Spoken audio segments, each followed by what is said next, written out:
তৃপ্তনির foundation গতানুগতিক ধারার বাইরে গিয়ে সুবিধাবঞ্চিত ও অসহায় শিশুদের জন্য একটি নিরাপদ ও মানবিক আশ্রয় গড়ে তুলেছে। বর্তমানে এই ফাউন্ডেশনটি ৩০ জন এতিম ও অসহায় শিশু কিশোরীদেরকে নিয়ে তাদের কার্যক্রম পরিচালনা করছে। আমরা অত্যন্ত তৃপ্তির সাথে জানাচ্ছি যে আমাদের সকল বাচ্চারা সেই সকল স্কুল, কলেজ ও বিশ্ববিদ্যালয়ে পড়ার সুযোগ পাচ্ছে, যা দেশের সেরা বিদ্যাপীঠগুলোর মধ্যে অন্যতম।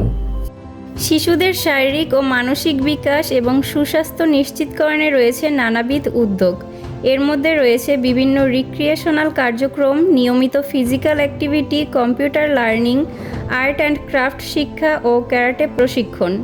পাশাপাশি শিশুদের স্বাস্থ্য সুরক্ষায় নিয়মিত রেজিস্টার্ড ডাক্তারের চেক আপ করা হয়। সবচেয়ে গুরুত্বপূর্ণ বিষয় হলো এই শিশুদের সার্বক্ষণিক দেখাশোনার জন্য রয়েছে তৃপ্ত বাবা মা, যারা ভালোবাসা, যত্ন ও অভিভাবকত্বের মাধ্যমে তাদের একটি পারিবারিক পরিবেশ উপহার দিচ্ছেন। এই মহতী উদ্যোগের সঙ্গে আপনার জাকাতের অর্থ যুক্ত করে আপনি এসব মাসুম শিশুদের মুখে তুলে দিতে পারেন আহার, শিক্ষা ও নিরাপত্তার নিশ্চয়তা, আর তার সাথে একটুখানি হাসি। আপনার সামান্য সহায়তাই তাদের ভবিষ্যৎ গড়ার শক্ত ভিত হতে পারে।